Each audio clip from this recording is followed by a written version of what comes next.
요한복음 20장 19절에서 우리 23절 말씀까지 봉독합니다.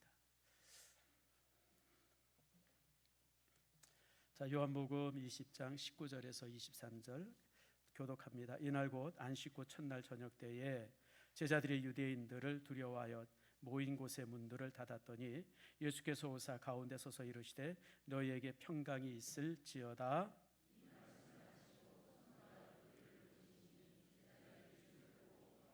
예수께서 또 이르시되 너희에게 평강이 있을지어다. 아버지께서 나를 보내신 것 같이 나도 너희를 보내노라. 함께 읽습니다. 너희가 누구의 죄든지 사하면 사하여질 것이요 누구의 죄든지 그대로 두면 그대로 있으리라 하시니라. 아멘. 기도합니다. 하나님 감사합니다. 주께서 사랑해 주셔서 아버지 하나님처럼 저희들 주의 전에 오게 하시고 또 말씀 앞에 우리가 머리를 숙임을 감사합니다.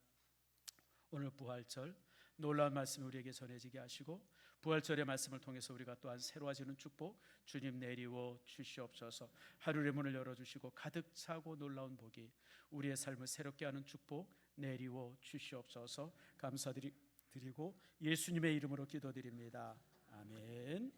자, 우리 옆사람과 한번 인사합니다. 축복합니다. 사랑합니다. 오늘 부활절 여러분 이렇게 주의 전에 오신 여러분들을 참 축복하고 사랑합니다. 봄이 되었죠. 오늘쯤 제가 설교를 조금 일찍 마칠 테니까 여러분들 아주 기뻐하시기 바랍니다. 왜냐하면 우리 이제 찬양대 찬양이 너무 잘 준비가 돼 있어서 이제 모든 은혜 절반은 저한테 받으시고 설교로 받으시고 나머지 절반은 우리 찬양대를 통해서 받는 축복이 여러분들 속에 있기를 바랍니다. 저희 집 요즘에 보니까 이제 이렇게 꽃이 만발을 했어요. 저희 집에도 매화꽃이 그 마당에 아주 잘 폈고요. 나와 보니까 뭐 벚꽃이라든지 개나리라든지 목련이라든지 이제 계절로 인해서 겨울의 옷을 벗고 이제 새롭게 생명을 얻음을 우리가 보게 되어집니다. 사실 여러분 계절의 변화를 통해서 우리가 얻을 수 있는 가장 큰 교훈은요, 해마다 되어지는 부활의 영광입니다. 여러분 우리가 해마다 부활을 봅니다. 이 식물들이 어떻게 겨울을 나냐면요. 아무튼 제가 이 부분이 궁금해서 전에 한번 제가 찾아서 한번 본 적이 있었어요. 여러분 모든 생명의 근원 또 생명을 유지하는 것이 뭐냐면 물입니다. 물이 있어야 생명이 만들어지고 생명이 유지되고 이어집니다. 물이 없으면 안 돼요. 그래서 이 물은 모든 생명의 근원이에요. 그래서 지금 많은 천체 물리학자라든지 과학자들이 많이 찾아다니는 게 뭐냐면 어느 별에 물이 있는가 여기에 대해서 항상 궁금해해요. 화성에 물을 찾아보니까 얼음으로만 있다 그러고 뭐 달에도 좀 얼음으로 돼 있는 물이 있다 그러죠. 저기 목성에 가서 보면 이제 이렇게 이 위성들이 많이 있는데 달과 같은 것들이 그 중에 타이탄이라고 하는 그 위성이 하나 있는데 그 속에 아마 물이 차 있을 것이다. 그래서 그쪽으로 이제 이제 이렇게 우주선을 좀 보내고 뭐 확인해갔다. 뭐 이제 이런저런 이야기들이 참 많이 있습니다. 특별히 요즘에 천체 과학자들이 찾는 재미있는 게 하나 있어요. 그게 뭐냐면 한번 따라합시다. 골드락존. 이 골드락존이라는 게 뭐냐면 지구처럼 아주 빛나는 별, 그 항성의 적당한 거리에 있어가지고 뜨겁지도 않고 아주 차갑지도 않은, 그래서 정말 물이 이렇게 그 액체로 있을 만한 그런 별을 찾는, 이게 이제 골드락존을 찾는 거예요. 그래서 지금 천체 물리학자들이 굉장히 많이 찾고 있습니다. 수천 개를 찾고 있어요.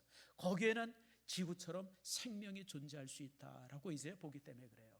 그래서 이 생명에 있어서 제일 중요한 게 물입니다.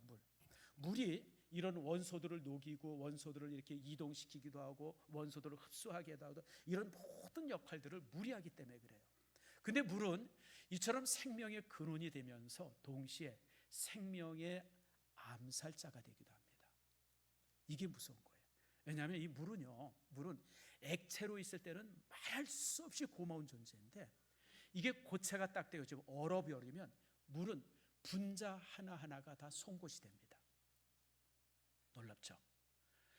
여러분 이걸 어떻게 확인하려면 여러분들이 겨울에 창문이 얼어 있을 때 하고 입김을 불어보면 거기에 이제 성애들이 만들어지잖아요. 근데 성애들의 모습을 가만히 보세요. 이게 다 송곳처럼 만들어져요. 물은 얼면 송곳이 됩니다. 그래서 이 세포 속에 물이 들어있으면요, 그리고 나무라든지 식물 속에 물이 들어있으면 그 물이 얼면서 세포막을 다 찢어버려요. 그래가지고 얼면 다 죽습니다. 모든 생물들이 얼면 다 죽습니다. 여러분, 이거는요, 우리가 음식을 통해서도 그런 걸 알 수 있어요. 여러분, 고기, 싱싱하던 고기들, 뭐 야채들, 뭐 이런 것 저런 것들이 냉동실에 들어갔다 나오면 너무 맛이 없어져요. 왜 그런지 아세요? 세포가 다 찢어져서 그래요. 다시 말하면 우리가 지금 우리 주변에 있는 수없이 많은 나무들이요, 겨울을 지내게 되어지면 겨울에 그 나무 속에 들어가 있는 물들이 세포들을 다 찢어버려요. 그래서 다 죽습니다. 근데 봄에 살아요, 안 살아요? 다시 다 살아요. 이게 왜 그런지 아세요? 이 물이 너무너무 영리해요. 나무. 그래서 모든 식물들은요, 겨울이 딱 되면요, 겨울이 다가오면 식물 속에 있는 모든 물을 분자 하나까지도 다 내보냅니다. 그래서 겨울이 되면 꽁꽁꽁 얼어버리는 그런 겨울이 되면 식물 속에는 물이 세포 하나도 없어요. 한 방울의 물도 없을 정도로 완전히 비어버립니다. 그래서 겨울을 나는 거예요. 다시 말하면 물이 없다고 하는 것은 죽은 겁니다. 죽은 존재가 되어져요. 그러다가 이제 봄이 되어져 따뜻한 기운이 들어서면 다시 이 나무가 물을 흡수하면서 이제 거기에서 푸른 잎도 만들어내고 또 이제 자라기도 하고 열매도 맺게 되어지는, 참 놀랍죠. 참 하나님께서 우리 인간들을 지상의 모든 동물들이나 생물들을 만들어 놓고 그들이 어떻게 살아갈 건가 이렇게 설계해 놓은 것을 보면 정말 놀라워요. 그래서 사실 우리가 사계절 속에서도 이처럼 이제 이렇게 봄에 새로운 싹을 이제 보게 되어지는 겁니다.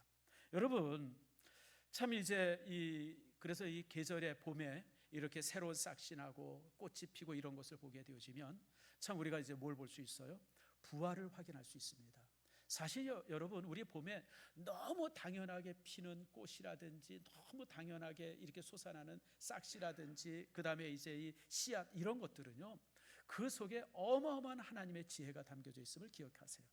만약에 하나님께서 그렇게 만들지 않으셨으면 여러분, 이 땅에 살아있을 수 있는 생물들이 어디 있겠어요? 이처럼 부활이라고 하는 것은 우리가 이제 해마다 봄마다 우리가 이제 이렇게 자연을 통해서 확인하게 되어지죠. 그럼에도 불구하고 제일 믿기 어렵고 받아들이기 어려운 것이 부활입니다. 왜냐하면 식물은 그럴 수 있지만 인간도 그게 가능할까라고 하는 거예요. 실제 그래서 여러분들 냉동인간이라고 하는 얘기 종종 들어보시죠. 한 70년대 80년대부터 냉동인간 이 프로젝트가 있어요. 지금 미국에서 하고 있는데, 어떤 사람이 불치병에 걸렸어요. 암에 걸렸는데 이제 이건 뭐 당연히 죽어요. 그러면 그 사람을 데려다가 냉동을 시켜요. 그냥 냉동을 시키면 어떻게 돼요? 세포가 파괴돼서 다 죽잖아요. 그래가지고 그 속에 피를 다 빼내고 물을 다 빼냅니다. 그리고 거기다가 일종의 그 새로운 액체를 집어넣어요. 얼지 않는 액체, 부동액이죠. 그런 걸 집어넣어가지고 그 이제 영하 70도 80도 정도 내려가지고 이제 얼려버려요. 그리고 녹이면 살까요, 죽을까요? 그래서 이제 과학자들이 그들에게 질문을 해요. 이 사람들이 녹이면 살아납니까? 라고 물어보면 그 사람들이 뭐라고 대답하냐면, 지금은 못 살리는데 앞으로 100년, 200년 있어서 과학이 발달되면 살릴 수도 있을 겁니다. 참 인간이 이렇게 어리석어요. 여러분, 사람은요 그렇게 살아날 수 있는 존재가 아니에요. 또 그렇다고 해서 살아나집니까? 여러분, 어쨌든 인간은 부활이, 그래서 여러분들 예수님이 부활할 것이다, 예수님이 부활했다고 하는 이 사실은요, 제자들도 못 믿었어요. 제자들도요, 예수님께서 그렇게 내가 부활할 거라고 말씀하셨음에도 불구하고 한 사람도 그것을 믿은 사람이 없었어요. 예수님이 잡혔을 때 다 도망쳤고요, 예수님이 십자가 못 박혔을 때 여러분 요한 하나 남고 다 도망쳤고요, 또 예수님께서 이제 그 부활절 새벽에 이 제자들이라든지 또 이제 그 마리아와 또 다른 마리아가 이제 예수님의 무덤을 찾은 것은 시신 닦기 위해서 갔던 것이지 부활 확인하기 위해서 갔던 게 아니에요. 이처럼 주님의 부활은 정말 믿을 수 없는, 그래서 정말 우리가 예수 믿으면서도 가장 우리가 이 용납이 안 되고 수납이 안 되는 부분이 이 부분들이에요. 근데 이거는요 지금 우리뿐 아니라 2000년 전에도 통일했어요. 예수님 제자들 중에서도 오늘 우리가 읽은 이 본문의 말씀은 안식 후 첫날, 다시 말하면 오늘 예수님께서 부활하셔서 제자들 앞에도 나타나셨는데 여기에 이제 제자가 한 명이 함께 하지를 못합니다. 그게 누구냐면 도마입니다. 도마라고 하는 제자가 그 자리에 없었어요. 그리고 이제 얼마가 지났냐면 이제 한 8일 정도 지난 다음에 또 제자들이 이제 문을 닫고 모여 있었는데 다른 모든 제자들이 예수님이 부활했다고 얘기하는 거예요. 야, 예수님이 부활한 거 우리가 봤어. 또 야, 나는 우리 예수님과 같이 자리에 앉아서 밥도 먹었어. 우리가 부활하신 예수님 말씀하시는 거 들었어. 막 다른 제자들이 그러는데 도마 혼자 에라이 바보 같은 놈들아, 죽은 사람이 어떻게 살아나? 말 같은 소리를 해. 야, 니들이 부활했다는 예수님 그 손 여기 그 이제 못 박힌 데 만져봤어? 창 찔린 옆구리 한번 만져봤어? 니들이 본 거는 환상이든지 아니면 귀신이야. 귀신 본 거야. 여러분, 이러면서 도마는 끝까지 믿지 않는다고 오늘 이제 이렇게 오늘 우리가 읽은 24절 말씀이 바로 이제 그 내용, 읽진 않았지만 그 내용들입니다. 자, 여러분, 우리가 이 부분들을 이렇게 보면서 많은 사람들이 도마는 의심 많은 제자야 뭐 이러면서도 조롱을 하는데 저는 그렇게 생각 안 해요. 따라합시다. 의심은 확신으로 가는 지름길이다. 여러분 아세요? 제가 어렸을 때 고등학교 시절에 청년 시절에 예수 믿었을 때 뭔가 이렇게 질문하면 우리 장로님 한 분이 계셨는데 아이 무조건 믿어 이제 막 그래. 아이 세상에 우리가 내가 바보예요. 어떻게 무조건 믿어요? 여러분, 무조건 믿어요 이런 얘기 하지 마세요. 여러분들, 사람이 바보예요. 어떻게 무조건 믿어요? 믿을 수가 없지. 그래서 저는요, 의심은 확신으로 가는 지름길이라고 항상 생각합니다. 다만 문제는 뭐냐면 우리가 설명해 줄 수 없어요. 여러분들이 어떤 의심을 가지고 제게 와서 목사님 이게 말이 됩니까? 이렇습니까? 성경 가지고 와서 질문하면요, 물론 제가 이제 지금까지 쭉 배워왔기 때문에 얼마든지 여러분들에게 얘기할 수 있지만 그러나 여러분들 확실하게 가르쳐 줄 수는 없어요. 왜냐하면 성경의 많은 내용들의 진리가 우리가 지식으로 설명될 수 없는 부분이기 때문에 그래요. 그러나 여러분, 도마는 자신이 아무리 뭐 베드로가 얘기하고 요한이 얘기하고 엠마오로 가던 제자들이 얘기하고 마리아가 얘기하고 아무리 얘기해도 내가 눈으로 직접 보고 확인하지 않고는 나는 못 믿겠다. 아무리 주변에서 설명을 해도 내가 봤다니까, 이 답답한 사람아, 내가 봤어. 그래도 도마는 안 믿었던 거예요. 그럴 때 주님이 그를 찾아옵니다. 여러분, 기독교의 진리가 뭐냐면, 기독교의 큰 진리가 뭐냐면 그럼에도 불구하고 주님께서 우리를 찾아온다고 하는 거예요. 여러분, 복음은 찾아옴에 있어요. 찾아와요. 우리가 문을 아무리 꽉꽉 닫고 우리가 그냥 내 마음의 문을 닫고 그냥 막 그러더라도 주님께서는 강제로 내 마음의 문을 열고 내게 찾아오세요. 이게 복음의 위대한 진리입니다. 여러분, 잘 아는 바울이 그랬잖아요. 바울이라는 사람이 어떤 사람입니까? 예수 믿는 사람을 보면 이를 버득버득 가진 사람이에요. 죽은 사람이 살아나. 이 미친놈들이네. 아니 어떻게 죽은 사람이 살아나. 이것들 완전 사입이네, 이단이네. 그래가지고 사울이라고 하는 청년이죠. 나중에 이제 바울이 된 사람이에요. 이 사울은 예수 믿는 사람들은 다 이단이라고 생각했어요. 그래서 스데반을 잡아서 돌로 때려 죽였고, 그것도 양이 안 차가지고 예수 믿겠다고 하는 사람은 다 잡아서 감옥에 가뒀어요. 그러니까 사람들이 다 도망쳤잖아요.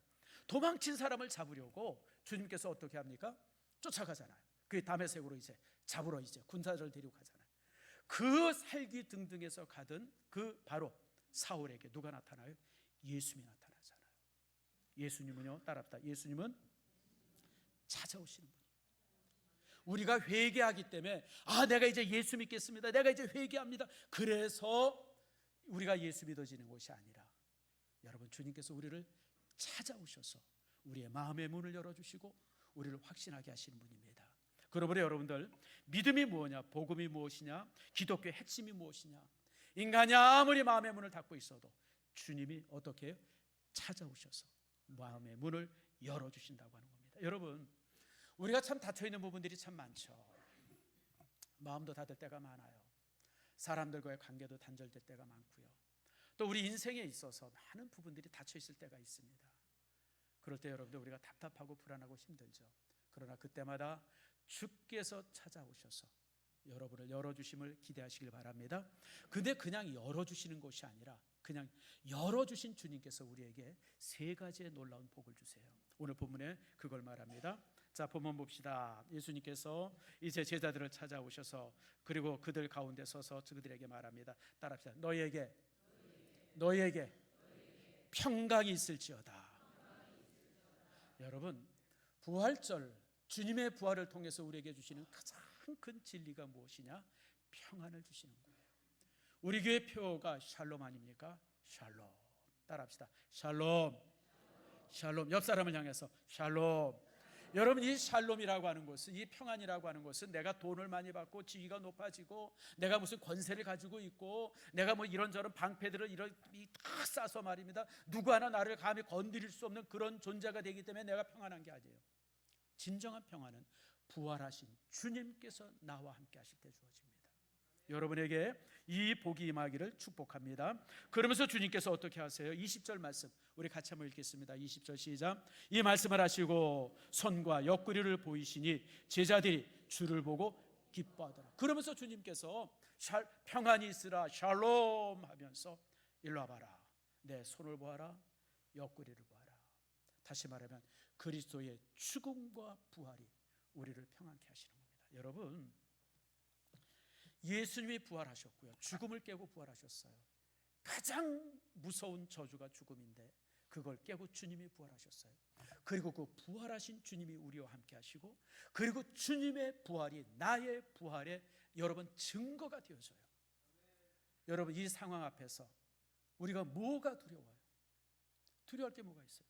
제가 가끔 여러분들에게 말합니다.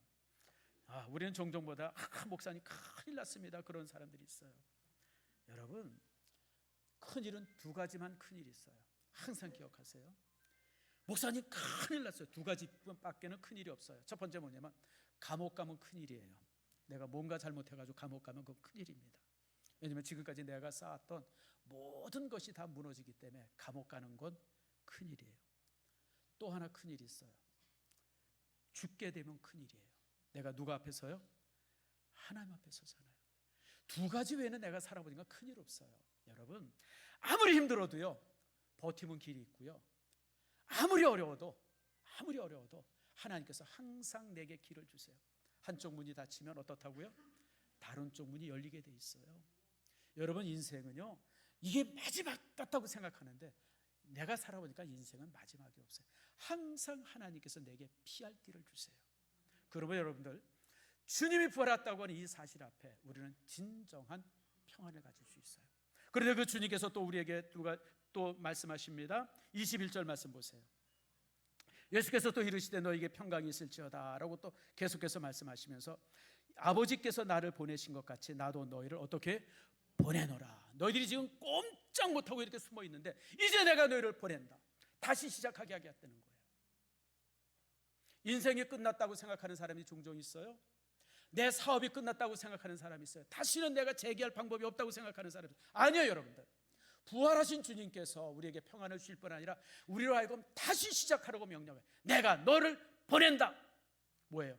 다시 시작하려는 거예요. 무릎에 힘을 얻고 허리에 힘을 얻고 머물지 말고 자빠지지 말고 쓰러지지 말고 거기서 그냥 막 이제 끝났다고 여러분 좌절하지 말고 다시 일어서라, 나가라. 여러분, 부활은 우리에게 새로운 기회를 주십니다. 여러분, 이 기회를 여러분들이 갖기를 바라요. 여러분, 머물지 마시고 주님께서 나로 하여금 새로 시작하게 하는 힘을 주신다. 이게 바로 부활의 믿음입니다. 여러분, 나이가 많다고 좌절하지 마세요. 제가 오늘 우리 학생들이랑 풋살을 하러 가려고 그래요. 제가 몇 살이라고요? 71예요. 그 윤 대통령 때문에 한 살 더 줄어들었어요. 내가 가서 학생들이랑 같이 부딪히고 뛰려고 합니다. 우린 종종 나이 핑계대고 또 내가 가지고 있는 어떤 그 물질 핑계대고 또 내가 이런 병이 있는데 내가 배우지 못했는데 이런저런 핑계댈 때 아니에요. 여러분들, 이 모세는 80에 그 인생이 시작이 됐어요. 여호수아도 80에 그 인생이 시작이 되어집니다. 80이 여러분들 새로 인생을 시작할 나이라고 하는 사실 기억하세요. 여러분들, 이제 기껏해야 70도 안 된 것들이 늙었다고 그러고 일은 간신히 넘겨가지고 목사님 뭐 족과 뭐 풋살하면 뭐 다리 부러져 가지 마세요. 내가 그냥 안 둘 거예요. 가서 뛰세요 여러분들. 왜 못해요 여러분들? 다 할 수 있어요. 안 하니까 못하는 거지. 제가 항상 하는 얘기예요. 왜 우리가 못해요? 안 하니까 못하는 거예요. 따라합시다. 하면, 시작하면 다 된다. 이게 부활의 믿음이에요. 주님께서 머물러 있고 숨어 있는 제자들, 이제 내가 너희를 보낸다. 나가라. 숨어 있지 말고 갇혀 있지 말고 뭐 저기 이 생쥐처럼 두더지처럼 그냥 그러지 말고 일어서서 나가려는 거예요. 나가라. 마지막으로 하나 더 말씀이 있습니다. 자, 22절입니다. 같이 한번 있습니다. 시작. 이 말씀을 하시고 그들을 향하여 숨을 내쉬며 이르시되 성령을 받으라. 무기예요. 우리가 주님께서 주시는 평안을 갖고 나가라고 명령을 받지만 사실 두렵죠. 두렵습니다. 그런데 주님께서 우리에게 무기를 주십니다. 그게 바로 성령의 충만입니다. 지금 우리가 이제 전쟁을 보죠. 이라크랑 미국이랑 이제 전쟁이 붙었어요. 뭐 요즘에 보니까 뭐 이렇게 미국의 비행기도 떨어지기도 하고 뭐 다치기도 하고 뭐 이제 뭐 그런다 소식을 듣는데, 여러분 제가 이 전쟁을 이렇게 보면서 느끼는 게요, 미국을 상대할 수 있는 나라가 세상에 그 어디에도 없어요. 소련 어림도 없어요. 중국 여러분 어림도 없습니다. 미국이 가지고 있는 그 화력의 대단함은요, 여러분 상상할 수가 없어요. 상상할 수가 없어요. 지금 하루에 이란이 가지고 있는 뭐 땅이라든지 사람이라든지 그냥 수백 명씩 죽어 나가고 있는데, 미국은 기껏해 비행기 한 대 뭐 미사일 맞았다, 조종사 탈출했다, 아직 못 구했다, 요 정도예요. 이게 무슨 얘기냐면 힘의 차이입니다. 여러분, 우리 믿음의 사람들이 뭐가 다르냐면요, 창세기 1장에 보면 하나님께서 사람을 창조하신 이후에 흙으로 사람을 만드사 그 코에 무엇을요? 그 코에 뭐예요? 생기를 불어넣으시니 뭐가 됐어요? 생명이 되었어요. 모든 인간은 생명의 존재예요. 살아있는 영적 존재가 인간이에요. 저기 여러분도 마찬가지고 저 불신자들, 바깥에 있는 모든 불신자들도 다 생명의 존재예요. 그런데 오늘 예수님께서 후 하고 숨을 내쉬면서 성령을 받아라 그랬어요. 왜 그러셨을까요? 성도들에게 새로운 영을 부어놓으시는 거예요. 그래서 우리 믿음의 사람들은 주님께서 주시는 성령을 부여받으면, 그 성령의 충만함을 받으면, 따라합시다, 성도가 된다. 성도가 돼요. 생명이 성도가 되고 죄인이 성도가 되어져요. 바로 그것이 여러분들이에요. 그러므로 우리가 세상에 나아갈 때 우리의 모습은 그저 그냥 딴 사람처럼 생명이 있는 존재, 영적인 존재일 뿐 아니라 오늘 놀라운 능력을 가진 존재가 되어 거룩한 무리가 되어져요. 그래서 23절이 이렇게 말합니다. 자, 23절 같이 읽읍시다. 시작. 너희가 누구의 죄든지 사하면 사해질 것이요 누구의 죄든지 그대로 두면 그대로 있으리라. 여러분, 죄를 사하는 것은 하나님만이 하실 수 있는 능력인데 그 능력을 누구에 주셨어요? 저와 여러분이 주셨어요. 우리는 위대한 존재예요. 여러분 자신을 우습게 보지 마세요.